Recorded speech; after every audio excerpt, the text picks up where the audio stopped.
Yo, what's up? It's your boy D-Walk. I am dwalk.com, and this is my first time committing a crime. So boom, in Pine Bluff, Arkansas. And if y'all know about Arkansas, it's rough in the bluff, you know what I'm saying, as they say. But it's a college town. I was in probably like a sophomore or junior in college, and that was the first place I grew up. I lived in Dallas, but I grew up in Pine Bluff, and had a chance to meet a lot of people. A lot of people I met and connected with from Memphis, Tennessee. Well, if you also know about Memphis, it's the home of FedEx, right? It's the home of just, Southern hip hop, Ball and G. That was one of the first acts I was able to book. And even the first time introduced to hip hop was Ball and G, Scarface, and all that stuff from my older cousin. So Pine Bluff and Memphis, there's a connection. You go straight up I-40 and it take you about an hour and a half, less than 2 hours to get there. So boom, I'm doing my thing. I'm in the marching band, and a lot of people from the band in Memphis. And so, yo, what's up, man? Hey, you selling these purses? I see you selling purses. Like, yeah. Say, hey, what I need to do to get down with it? Because, it was a viable business. I saw the opportunity. You got, the Louis Vuitton, the Coach, the Fendi, the Prada, you know what I'm saying? Like all of it. It wasn't no Birkins then. You know what I'm saying? It was just all of them. And so I saw that as an opportunity to kind of generate some dollars.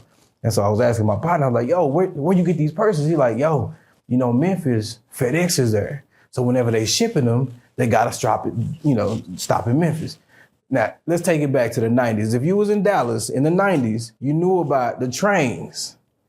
And if you want a pair of Jordans early, you need to find somebody who connected to the trains because they was boosting them and all of that. So there's a connection to transportation, shipping, and all of that. So Memphis, get the purse. He telling me about them. They, and I was like, yo, man. And I'm a person who asks a lot of questions because I really don't want to do anything illegal.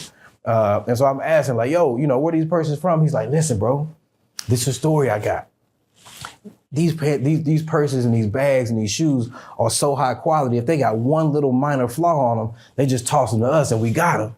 And I'm saying, yo, for real? I'm like, look, and that's when they had the Louis Vuitton, the backpacks was popular, the briefcase, all that stuff. So bust down, we going back and forth to Memphis. Around this time, of course, if you're in college, you get a student refund check. So you get a refund check. If you got a surplus or abundance, you get that money back. That was always a good time to sell purses because everybody had cash. So sometimes I would bust to Memphis from Pine Bluff twice in a day. Except for this one particular time, man, I got a call. It's like, yo, don't come to Memphis. Don't say nothing. Don't ask nobody nothing. I'm like, yo, what's up? Like, I'm trying to get my purses. I done pre-sold what I was already going to get because I need to have the cash. And we busting back and forth to Memphis twice in a day. And he's like, yo, just turn around, don't come back. And I'm like, man, I'm worried. Lose my number. Like, all right. So I'm, going to class next few times. And like, yo, I finally see him like, yo, what's up? Yo, man, it's over. We ain't selling no more purses. Whatever you got, just get rid of it as fast as you can. Like, yo, what happened, man? I don't even want to talk about it. I mean, and I'm persistent. Like, yo, what happened, bro? Like, yo, they raided them. The feds busted in, got all of this. Whoop, whoop, whoop. And it was like, I had been there. So it was like, imagine a storage facility with like shelves and shelves of just fake Louis Vuitton, Prada, Gucci, Fendi, all this kind of stuff.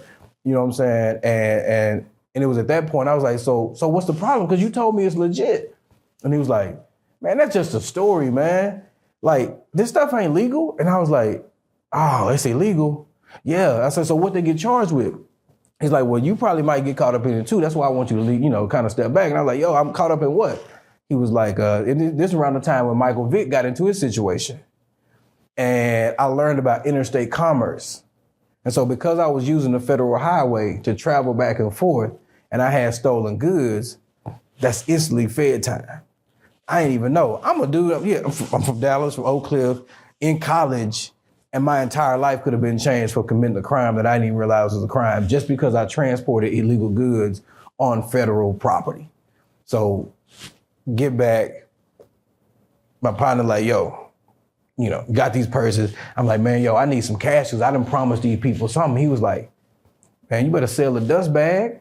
Hey, man, it was crazy because like that was my first real like understanding of street business too, because the thing is like if you got it, you got to sell it. You got to get rid of it. And it taught me how to have customers. It taught me how to have appearance, but it also taught me about dirty money. As around the same time, I was having money, having cash, whoop-de-whoop, going to, the place to go at that time was like Olive Garden. You know what I'm saying? Going to Little Rock, going to Cheesecake Factory wasn't around. So came back around, you know what I'm saying? Dirty money, just you end up, I had flat tires crazy, I have broken windshield, just crazy stuff happened with dirty money. So it just taught me my lesson, you know what I'm saying? Just be aware of the stories that people tell, be aware of the law, and listen, is it a crime if you don't get caught? I don't know. But either way, that's my first crime.